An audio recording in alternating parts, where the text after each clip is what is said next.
Welcome to Techno Dad Life, and today we're going to be looking at this Terramaster F2-423, which is a high-spec, low-cost NAS, which has some quirky features. So first, for full disclosure, Terramaster did send me this NAS. They did not send me any drives or any M2 drives, so I had to provide those. They did not ask to see this video before it was published or pay me for this video. So this is the Terramaster F2-423, which is their new version of their NAS. And so Terramaster, what it's known for is the solid aluminum cases. Even the back is plastic, feels like. The back and front are plastic though. So on the front we have a couple of hard drive lights, a LAN light, and a power light and a power switch. No USB ports on the front. And then we do have the two cages, and I put some hard drives in here already. On the back we have a power port, two 2.5 gigahertz Ethernet ports, two USB 3 ports, and an HDMI port. On the bottom we have a bunch of ventilation holes, and the other side's nothing going on. So now for the first quirk of this setup. So to install the drives, there is a dot here that you put the bottom of the hard drive, there's a hole in. Take off these side rails and then simply pop these back into place. Then it slides right in. So with this NAS, if you have brand new drives like these, you have to initialize them first. And so what that means is you have to put them in a different computer or device. The hard drives will be initialized, then you can actually put them in here. Now, this is a quirk because every other NAS that I've used, you just pop the drives in and the NAS itself initializes it. And this has a Linux-based system, so it should be able to do this automatically. So I do not know why they disabled that feature on these NAS. It also has two spaces for two NVMe M.2 drives. Those are here on the bottom. And in order to access those slots, you actually have to take the whole thing apart to get there. And we'll do that in a second. Now, this is another quirk with the machine, because on other NASs now you just pop off the bottom cover. There's a little plastic tab, slide that in, push the tab in, and it's hooked back in.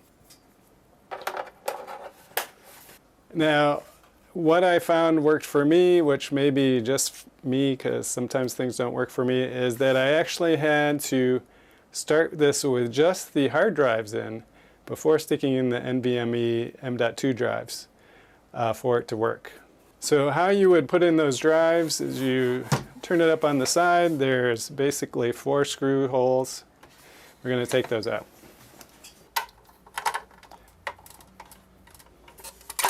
Oh!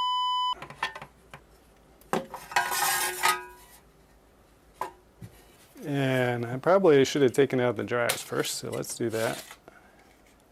So if we look at the bottom, there's actually 2 NVMe slots. There's one right here, and then over here you can see I already have a drive in there.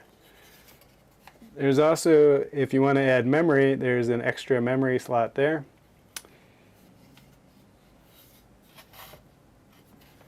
The memory that comes with it is right there, and underneath this cable right there is a USB drive, which I'm going to say the operating system is on.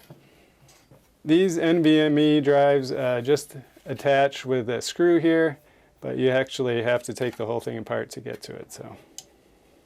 So when we go into the BIOS, we'll see that we can actually boot off these NVMe drives. So if we want to install an alternative operating system, we can do that. Or we could probably switch out this USB drive or just boot off a USB drive in the back here.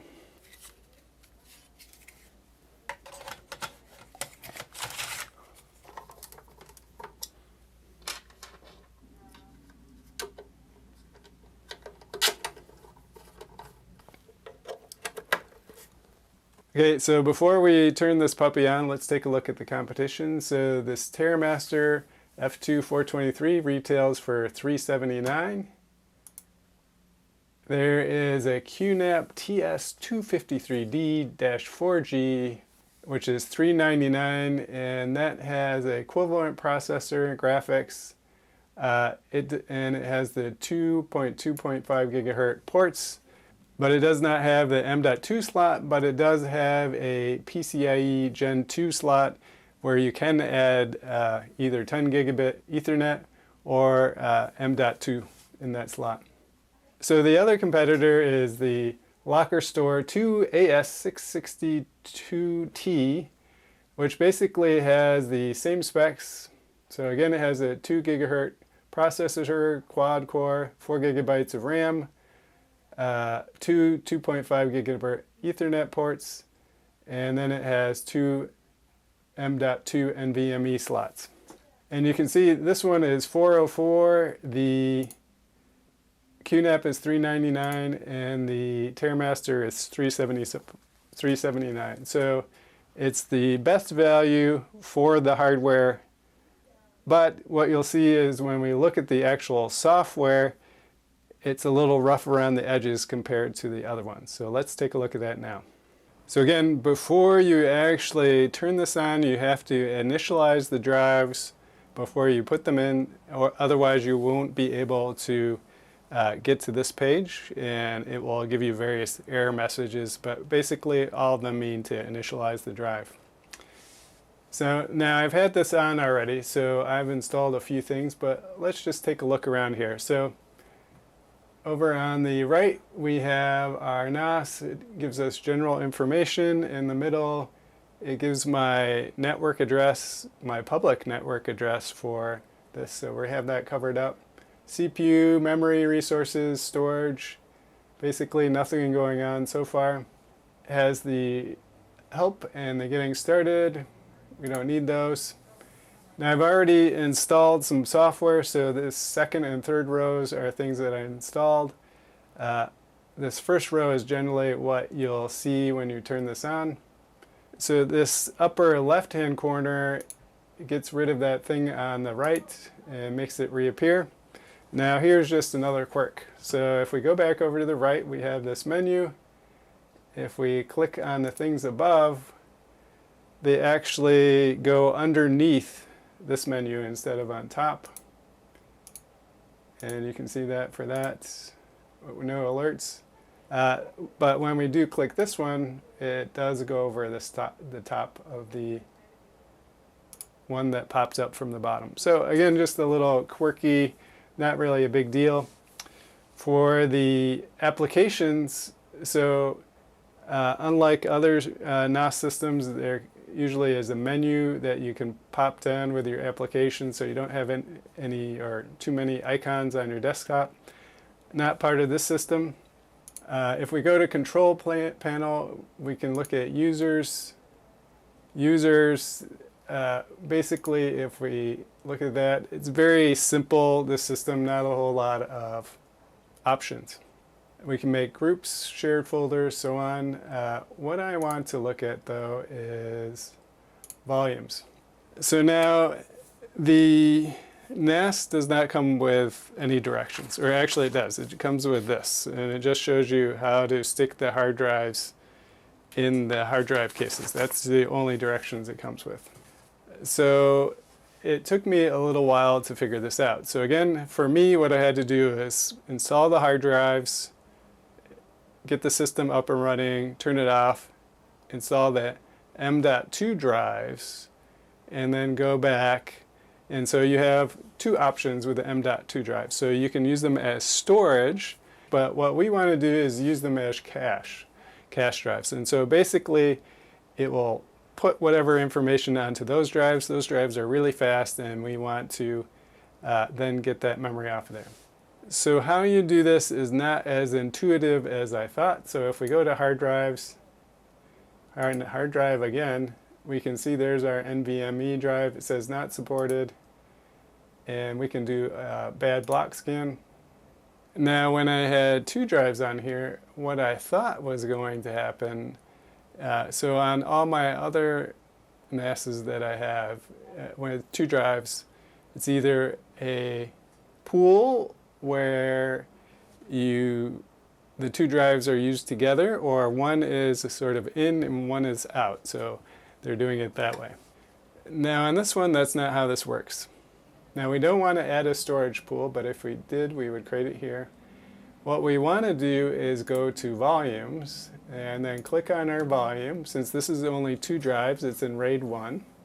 Click on edit, and then here where it says SSD cache, we click on that, comes down, and then that shows us our M.2 drive. Now if we had 2 M.2 drives in here, they would both show up separately, but we could only use one at a time. So only one M.2 cache drive per volume.